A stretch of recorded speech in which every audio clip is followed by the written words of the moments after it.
School tiffin box ಸೀರೀಸ್‌ನ 9ನೇ ಎಪಿಸೋಡ್‌ನಲ್ಲಿ ಹೆಸರುಕಾಳು ಮತ್ತು ಪಾಲಕ್ ಸೊಪ್ಪಿನ ಪ್ಯಾನ್ ಕೇಕನ್ನು ಮಾಡ್ತಾ ಇದ್ದೀನಿ. ಹೆಲ್ದಿ ಮತ್ತು ಟೇಸ್ಟಿ ಆಗಿರುತ್ತೆ. ಇದನ್ನು ಡಯಟ್ ಮಾಡೋರು ಕೂಡ ಟ್ರೈ ಮಾಡ್ಬೋದು. ಹಾಯ್ ನಮಸ್ಕಾರ ಎಲ್ಲರಿಗೂ, ವೆಲ್ಕಮ್ ಟು ಮೈ ಚಾನಲ್. ಮಾಡೋದಕ್ಕೆ ಹೆಸರುಕಾಳನ್ನು ಸರಿಯಾಗಿ ವಾಶ್ ಮಾಡಿ 5-6 ಗಂಟೆ ನೆನೆಸ್ಕೊಟ್ಟಿದೆ. ಇದನ್ನು ಬಟ್ಟೆಯಲ್ಲಿ ರಾತ್ರಿ ಇಡೀ ಕಟ್ಕೊಂಡಿದೆ. ಮೊಳಕೆ ಬಂದುಬಿಟ್ಟಿದೆ ಹೆಸರುಕಾಳು. ಇದನ್ನು ನೀವು ಬೇಕಾದರೆ ಚಾಪರ್ನಲ್ಲಿ ಕೂಡ ಚಾಪ್ ಮಾಡ್ಕೊಳ್ಬಹುದು. ನಾನು ಮಿಕ್ಸಿ ಜಾರಿಗೆ ಹಾಕ್ಕೊತಾ ಇದ್ದೀನಿ. ಇದಕ್ಕೆ ಒಂದು 3 ಬೆಳ್ಳುಳ್ಳಿ, ಅರ್ಧ ಇಂಚಷ್ಟು ಶುಂಠಿ ಮತ್ತು ಒಂದು 3 ಹಸಿಮೆಣಸಿನ್ಕಾಯಿಯನ್ನು ಹಾಕ್ಕೊಂಡಿದ್ದೀನಿ. 1 ಟೇಬಲ್ ಸ್ಪೂನಷ್ಟು ಜೀರಿಗೆಯನ್ನು ಹಾಕ್ಕೊಳ್ಳಿ. ಖಾರಕ್ಕೆ ತಕ್ಕಂತೆ ಮೆಣಸಿನ್ಕಾಯಿನ ಕಡಿಮೆ ಜಾಸ್ತಿ ಮಾಡ್ಕೊಳ್ಬೋದು. ಇದನ್ನು ತರಿಯಾಗಿ ರುಬ್ಕೊಳ್ಳಿ. ಜಾಸ್ತಿ ಪೇಸ್ಟನ್ನು ಕೂಡ ಮಾಡೋಕ್ಕೆ ಹೋಗಬೇಡಿ.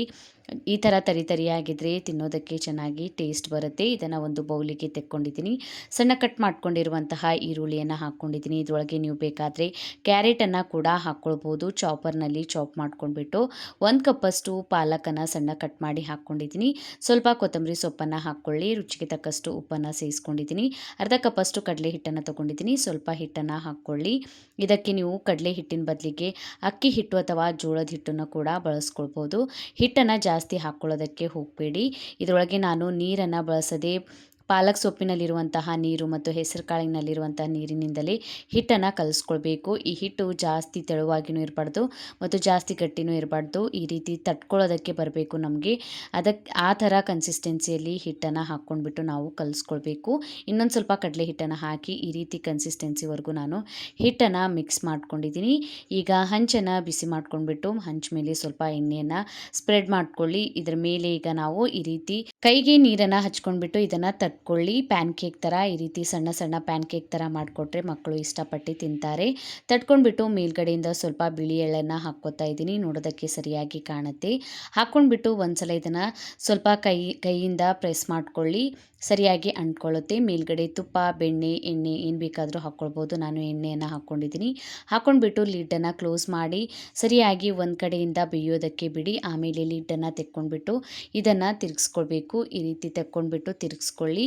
ಎಷ್ಟು ಸರಿಯಾಗಿ ಕಲರ್ ಬಂದಿದೆ ನೋಡಿ. 2 ಕಡೆಯಿಂದ ಇದನ್ನು ಬೇಯಿಸ್ಕೊಳ್ಬೇಕು. ಈಗ ನಾನು ಲಿಡ್ಡನ್ನು ಕ್ಲೋಸ್ ಮಾಡಲ್ಲ, ಹಾಗೆ ಇದನ್ನು ಬೇಯಿಸ್ಕೊಳ್ತೀನಿ. ಸರಿಯಾಗಿ 2 ಕಡೆಯಿಂದ ಬೆಂದ ಮೇಲೆ ಇದನ್ನು ತೆಕ್ಕೊಳ್ಳಿ. ದೊಡ್ಡ ಸೈಜ್ನಲ್ಲಿ ಕೂಡ ಮಾಡ್ಕೊಳ್ಬೋದು. ಮಕ್ಕಳಿಗೆ ಈ ರೀತಿ ಮಾಡಿಕೊಡಿ, ಇಷ್ಟಪಟ್ಟು ತಿಂತಾರೆ. ಇದನ್ನು ನೀವು ಬಟ್ಟೆ ಮೇಲೆ ತಟ್ಕೊಂಡ್ಬಿಟ್ಟು ಕೂಡ ಹಂಚ ಮೇಲೆ ಹಾಕ್ಕೊಳ್ಬೋದು. ಹಂಚು ಬಿಸಿ ಅನಿಸುತ್ತೆ ಅನ್ನೋರು. ಆದರೆ ಹಿಟ್ಟಿನ ಅಂಶ ಕಡಿಮೆ ಇರುತ್ತೆ. ಈ ರೀತಿ ಹಂಚ ಮೇಲೆ ಹಾಕಿ ತಟ್ಕೊಳ್ಳಿ, ಸರಿಯಾಗಿ ಬರುತ್ತೆ. ಈಗ ಇದೇ ರೀತಿ ನಾನು ಎಲ್ಲ ಪ್ಯಾನ್ ಕೇಕ್ಗಳನ್ನು ರೆಡಿ ಮಾಡ್ಕೊಂಡಿದ್ದೀನಿ. ಇದನ್ನು ಡಯಟ್ ಮಾಡೋರು ಕೂಡ ಟ್ರೈ ಮಾಡ್ಬೋದು. ತುಂಬಾ ಹೆಲ್ದಿ ಮತ್ತು ಟೇಸ್ಟಿ ಆದಂತಹ ಈ ಟಿಫಿನ್ ರೆಸಿಪೀಸ್ಗಳನ್ನು ನೋಡೋದಕ್ಕೆ ನನ್ನ ಚಾನಲನ್ನು ಸಬ್ಸ್ಕ್ರೈಬ್ ಮಾಡ್ಕೊಳ್ಳಿ. ಈ ರೆಸಿಪಿಯನ್ನು ಟ್ರೈ ಮಾಡಿ ನೋಡಿ. ಕಮೆಂಟ್ ಬಾಕ್ಸ್ ತಿಳಿಸಿ ವಿಡಿಯೋ ಹೇಗೆ ಅನ್ನಿಸ್ತಂತ.